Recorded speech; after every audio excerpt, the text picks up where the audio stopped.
বাড়িতে আমি কিভাবে মাংস রান্না করি মানে মাটন রান্না করি সেটাই আজকে দেখাবো।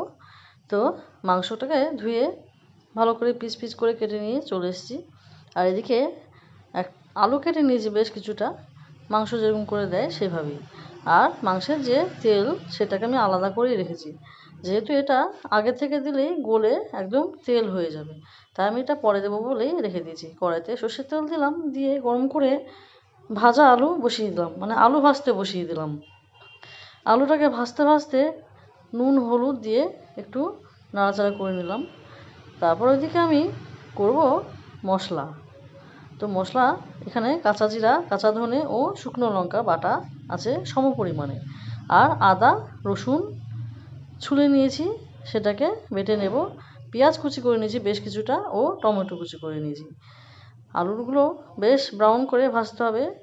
আর মিক্সিং জারে আমি আদা রসুনটাকে ঢেলে নিলাম, একটু জল দিয়ে সেটাকে বেটে নিলাম। বেশ মিহি করেই বাটতে হবে। এদিকে আলুটাও ভাজা হয়ে গেছে, বেশ লালচে লালচে করে তুলে নিলাম। তুলে নিয়ে তারপরে আমি আসল কাজটা করব। তো বন্ধুরা, সোনাস কিচেনে আপনাদের সকলকে স্বাগত। যদি আমার রেসিপিগুলো ভালো লাগে অবশ্যই দেখবেন, লাইক করবেন, শেয়ার করবেন ও সাবস্ক্রাইব করবেন। কড়াইতে সর্ষের তেল দিয়ে আর একটু দিলাম জিরা ফোড়ন ও অর্ধেকটা পেঁয়াজ কুচি, অর্ধেকটা রেখে দিলাম পরে দেব।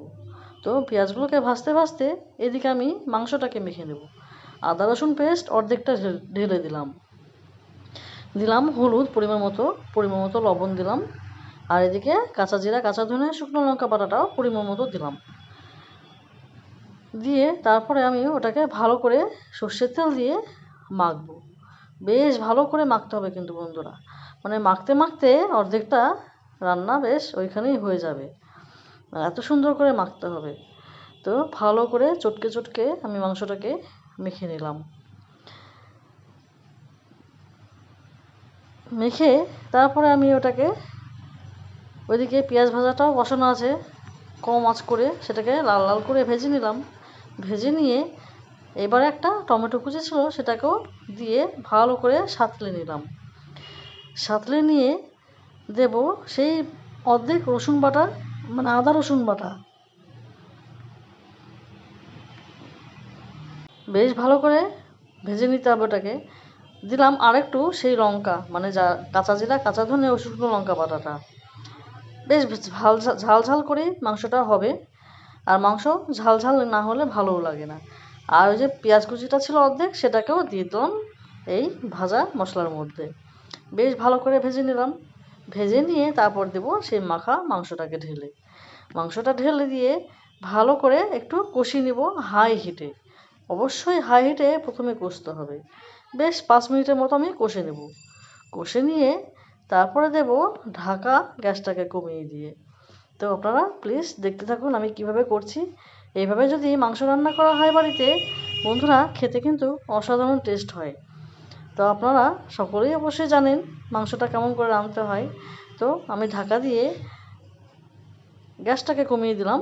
বেশ 5 মিনিট 7 মিনিট অন্তর অন্তর আমি ঢাকাটাকে তুলে নাড়া দিলাম। দেখুন বন্ধুরা, কত জল বেরিয়েছে মাংসের মধ্যে। তো মাংসের মধ্যে এরকম জল বেরোবে আর মাংসটা সিদ্ধ হবে বেশ ভালো। এইভাবে কয়েকবার বেশ ঢাকা দিয়ে আমি নাড়া দিয়ে রান্না করলাম। কষিয়ে নিলাম মাংসটাকে। কষিয়ে নিয়ে ভালো করে নাড়াচাড়া দিলাম যাতে তলায় না লেগে যায়। তো কষানো হয়ে গেলে দিলাম ভাজা আলুগুলোকে ঢেলে, বেশ মিশিয়ে নিলাম। মিশিয়ে নিয়ে তারপরে দেব সেই তেলগুলোকে, মানে যেই তেলগুলো আমি রেখে দিয়েছিলাম আলাদা করে সেটাকে ঢেলে দিলাম। ঢেলে দিয়ে ভালো করে মিশিয়ে নিলাম। মিশিয়ে নিয়ে তারপরে এর মধ্যে দেব গরম মশলার গুঁড়ো।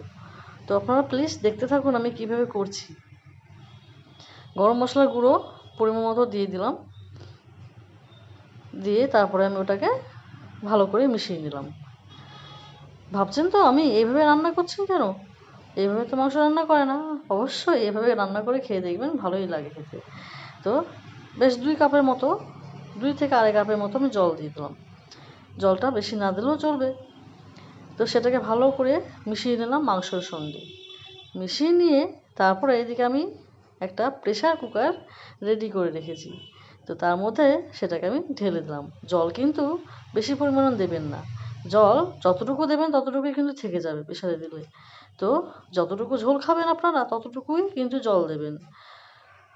তো মাংসগুলোকে সব আমি আস্তে আস্তে প্রেসার কুকারের মধ্যে ঢেলে দিয়ে তারপরে আমি ভালো করে সেটিং করে, মানে মাংসটাকে প্রেসার কুকারের মধ্যে ভালো করে সেটিং করে আমি কড়াই ধোয়া একটু সামান্য একটু হাফ কাপের মতো জল, মানে মশলাটা লেগেছিলো কড়াইয়ের মধ্যে সেটুকু ধুয়ে দিয়ে দিলাম। দিয়ে তারপরে দিলাম তেজপাতা কয়েকটা, ঢাকনাটা লাগিয়ে দিয়ে তারপরে গ্যাস জ্বেলে গ্যাসের উপরে বসিয়ে দিলাম সিটি পড়ার জন্য। মাত্র 2টো সিটি, মাত্র 2টো সিটি দেবেন, দিয়ে দম বন্ধ করে রেখে দেবেন যতক্ষণ না সিটির দম নিজের থেকে বন্ধ না হচ্ছে, নিজের থেকে বন্ধ না মানে নিজে নিজে, মানে আপনাকে খুলতে হবে না সিটিটা, ও নিজের থেকেই যতক্ষণ দম থাকবে থাকবে, তারপরে সেটাকে খুলে নিতে হবে। ব্যাস, মাংসটা আমার দেখুন একদম পারফেক্ট ঝোল, পারফেক্ট রেডি হয়ে গেছে। আর মাংসটা সেদ্ধ খুব সুন্দর হয়েছে। তো বন্ধুরা এইভাবে মাংস করে খেয়ে দেখবেন, মুখে লেগে থাকবে বন্ধুরা।